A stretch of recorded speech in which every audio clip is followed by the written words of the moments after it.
Has anything changed since you last spoke to us, which was about 2 weeks ago? Has the situation gotten worse for Ukraine, worse for the Russians? Is President Putin ill, like the media is hinting? Or, well, I'll get into where that's coming from in a minute. But the battlefield, does Ukraine still have its back to the wall? There's no doubt that Ukraine has its back to the wall. There's also no doubt that $53 billion is a lot of aid, and while all that aid hasn't been presented to Ukraine, a significant amount of it has, and it has prolonged this conflict. Russia is still prevailing.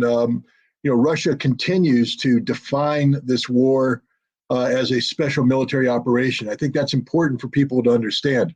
Russia is not at war with Ukraine. Being at war with Ukraine would be a completely different, a different level of escalation and violence that would be brought to bear. This is a very limited conflict. It's bloody, it's deadly, but it is very limited with limited objectives that figure primarily on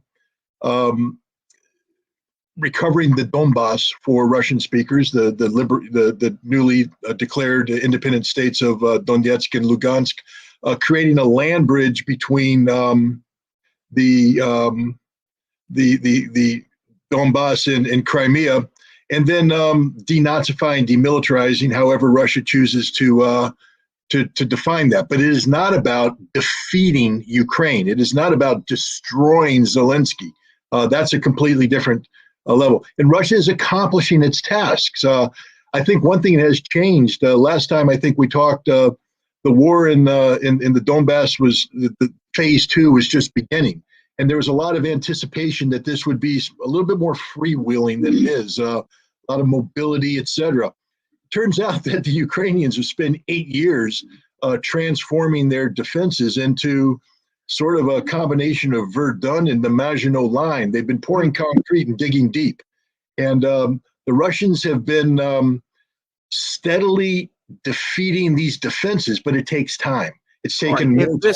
If this were a war, Scott, to defeat Zelensky, how different would it be? I mean, according to the news, now you could stop right there, but according to all the news reports, perhaps influenced by the CIA, but there are reporters on the ground, hospitals, schools, churches, apartment buildings, residential neighborhoods have all been attacked. What more or what worse would Putin's troops be doing if this were a war against Ukraine? First of all, let's just start with the premise that Russia is attacking locations that are protected under the international humanitarian law. That would constitute a war crime if Russia was targeting hospitals, schools, etc. Look, the Washington Post, which is no friend of Vladimir Putin, has been compelled to admit that the Ukrainians have converted normally protected areas into militarized zones. They've dug in, they've placed weaponry, they've placed ammunition.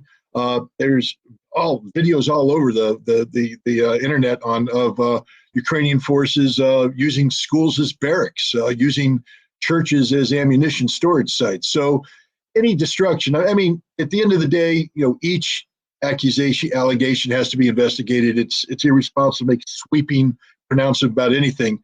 But the evidence suggests that Russia is being very careful in its targeting, and that when it does target locations that are otherwise protected, it is done because the Ukrainians have converted into a military target, and Russia is applying the principles of military necessity and proportionality when striking this. But and the Washington Post also had to admit that the Ukrainians were using humans as civilians as human shields. Okay.